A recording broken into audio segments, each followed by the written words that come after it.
Hello everyone. Today I just want us to go over a few problems dealing with completing the square. So in class we talked about a lot of the different properties and patterns that arise with completing the square. And I just want to go through one example in which we solve an equation by completing the square. So the equation we're going to look at is x squared plus 8x minus 3. And the first thing that you need to do when solving by completing the square is move the constant to the other side of the equation. So you want all of your x's on one side and then any constants on the other side. The reason we can do that is now we have an equation set up so that we can add something to each side and make this left side of the equation a perfect square. And if you remember from what we did in class, if we look at this b value, the number in front of the x, and divide it by 2, we would get 4, and then square it to get 16, that will make a perfect square on the left side of the equation. So now this part in brackets here is a perfect square, and what that means is we can write it as x plus or minus something squared.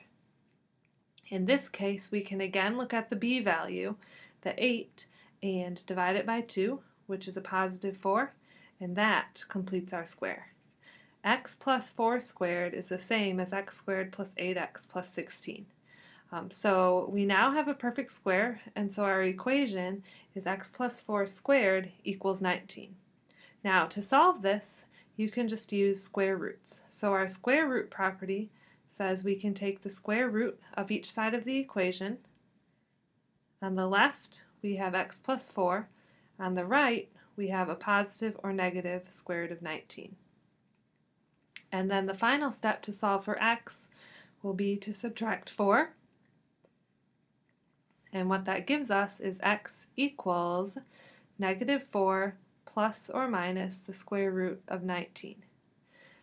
Typically, since these are both real numbers, I would just evaluate them each separately. So negative 4 plus the square root of 19 is 0.359. So that's one of our solutions. And negative 4 minus the square root of 19 is negative 8.359. And so our two solutions to that problem are x equals 0.359 and x equals negative 0.8359. Take a minute and pause the video to try the next few problems, numbers 10 through 12. If you do get stuck on any of the problems, feel free to post a question to the discussion board or email me. Now I want to go through one example of completing the square when the leading coefficient is not equal to 1. We will use the same process that we used before, but there will just be one added step. So just like before, what we're going to do first is move any constants to the other side of the equation. In this case, we'll add 2 to each side in order to get the equation 3x squared plus 5x equals 2.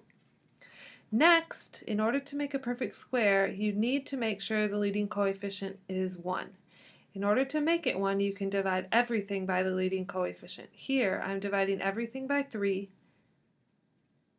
in order to give me this new equation. Now, this is a little bit messier because of all the fractions, but we can complete the square in the same way as before. On the left, we have the problem set up so that we can just add something to each side of the equation to make a perfect square. The way we figure out what to add is look at that b value, in this case the 5/3. So we're going to take 5/3 divided by 2 and then square it. 5/3 divided by 2 is 5/6. And so when we square 5/6, we get 25/36. So each side of the equation we will just add 25 over 36. All right, I'm going to get a new slide here.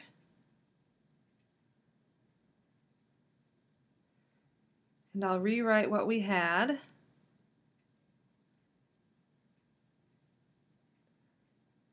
Now, on the left, we now have a perfect square. So again, it can be written as x plus or minus something squared. And to determine what to add or subtract, we again look at this b value, divide it by 2, and that gives us 5 over 6. So x plus 5 over 6 squared is equal to x squared plus 5/3 x plus 25 over 36. Now on the left, you just can add those together. If you want, you can just get common denominators, or you can type it in your calculator in order to find the fraction. But leaving it as a fraction will help us get an exact solution. So this is our new equation we're going to solve. And once the left side is written as a perfect square, it now can be solved by taking the square root of each side. So on the left, we're left with x plus 5 over 6. On the right, we can square root the numerator and denominator separately, so we have a positive or negative 7 over 6. The final step to solve for x will be to subtract 5 over 6, giving us a solution of negative 5 over 6 plus or minus 7/6. If you evaluate that, you get 2/6, which is equal to 1/3, or negative 12 over 6, which is equal to negative 2.